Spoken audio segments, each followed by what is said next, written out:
भाद्रपद मास की पहली एकादशी, जो कि भादो मास की कृष्ण पक्ष की एकादशी की तिथि में पड़ती है। इस एकादशी को अजा एकादशी के नाम से जाना जाता है। भाद्रपद मास में ही भगवान श्री कृष्ण जी का जन्म हुआ था, इसलिए इस मास की एकादशी बहुत ही पुण्यदायिनी मानी जाती है। ये व्रत पाप नाशक माना जाता है। इस एकादशी के व्रत के प्रभाव से जीवन की हर परेशानियां समाप्त हो जाती हैं और जाने अनजाने में किए गए पाप भी नष्ट हो जाते हैं। इस एकादशी की व्रत कथा को सुनने मात्र से अश्वमेघ यज्ञ का फल प्राप्त हो जाता है तथा 1000 वर्ष तक स्वर्ग में वास करने का वरदान भी प्राप्त होता है। वर्ष 2023 में अजा एकादशी का व्रत 10 सितंबर दिन रविवार को रखा जाएगा। आज के इस वीडियो में मैं आपको सुना रही हूँ अजा एकादशी की पौराणिक व्रत कथा। लेकिन व्रत कथा शुरू करने से पहले अगर आप मेरे चैनल में नए हैं तो मेरे चैनल को जल्दी से सब्सक्राइब करके बेल आइकन को दबा लें। अर्जुन ने भगवान श्री कृष्ण जी से कहा, हे पुंडरीकाक्ष, अब आप कृपा करके मुझे भाद्रपद माह के कृष्ण पक्ष की एकादशी के विषय में भी बताइए। इस एकादशी का क्या नाम है तथा इस व्रत का क्या विधान है? इस व्रत को करने से किस फल की प्राप्ति होती है? तब भगवान श्री कृष्ण जी ने कहा, हे कुंती पुत्र, भाद्रपद माह के कृष्ण पक्ष की एकादशी को अजा एकादशी कहते हैं। इसका व्रत करने से सभी पाप नष्ट हो जाते हैं। जो मनुष्य इस दिन श्रद्धापूर्वक भगवान का पूजन करते हैं उनके सभी पाप नष्ट हो जाते हैं।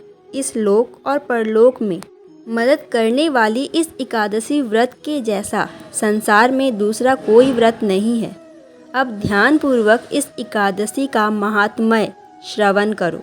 पौराणिक काल में भगवान श्री राम के वंश में अयोध्या नगरी में एक चक्रवर्ती राजा हरिश्चंद्र के नाम से जाने जाते थे। राजा अपनी सत्यनिष्ठा और ईमानदारी के लिए प्रसिद्ध थे।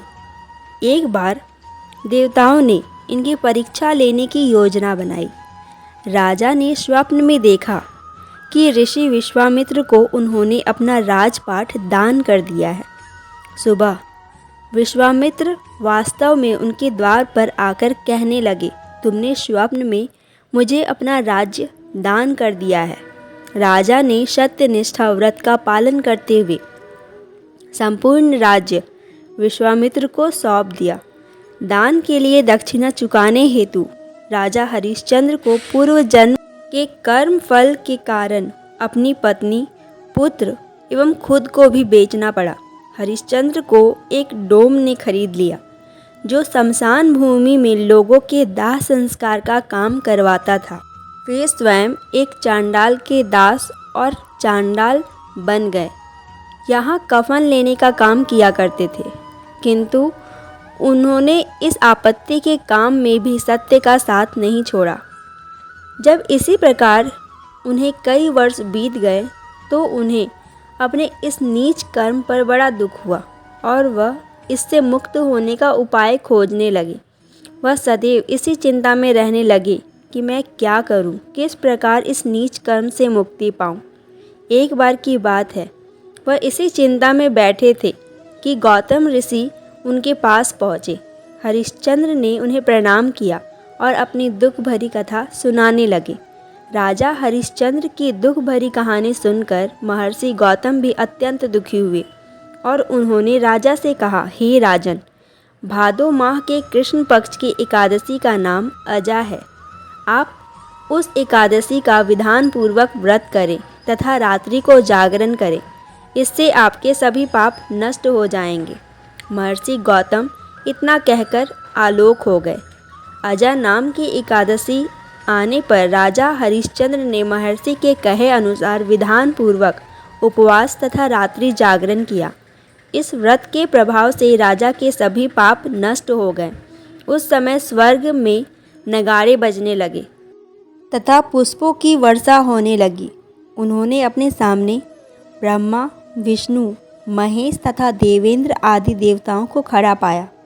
उन्होंने अपने मृत पुत्र को जीवित तथा अपनी पत्नी को राजसी वस्त्र तथा आभूषणों से परिपूर्ण देखा।